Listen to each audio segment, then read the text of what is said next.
دادگاه شهر نرفمینسک ولایت مسکو روسیه روز 23 آگوست سال 2022 به بررسی پرونده جنایتی جوان 27 ساله زاده دهه غزنترک نویه دوشتیچ ولایت سوغد تاجیکستان امیدجان جباروف آغاز کرد. جباروف به دست داشتن در غارت قریب 100 میلیون روبل پول نقد از مارینا گراتسکایا همسر آوازخوان فقید روس الکساندر گراتسکی ایبدار می شود. خبرنگار بیزنس اف ام از تالار دادگاه خبر داد که بعد قرائت ایبنامه از سوی ایبدار کننده دولتی امیدجان جباروف گفت ایبنامه‌اش را تنها قسما اعتراف میکند.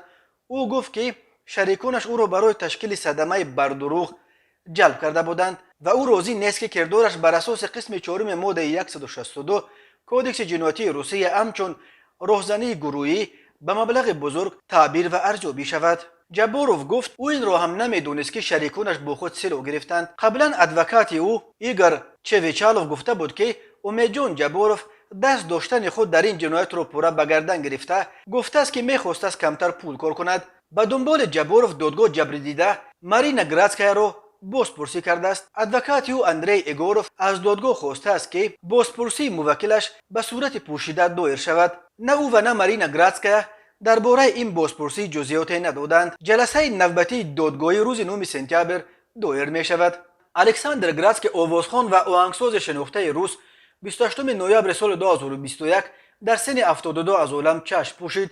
روز 16 ینور سال 2022 در حدود نویه نرفمینسک ولایت مسکو 3 مرد مسلح بر قصدانه صدمه تشکیل کرده به ماشین زوجه گراتسکی مارینا کاستاشنکا نشستند و مجبورش کردند که به خانه‌اش برگشته قریب 100 میلیون روبل پول نقدی را که در خانه داشت برآورده به آنها دهد. غارتگران سپس کاستاشنکا را مجبور کردند که آنها را به ماشینش تا اپریلوفکا برد. در اینجا یغماگران از ماشین او فرآمده به یک ماشین دیگر نشستند، ولی قبل از فرار 5 میلیون روبل کاستاشنکا را به او برگردانده مصلحت دادند که با این پول چه خیلی که دلش میخواهد زندگی کند.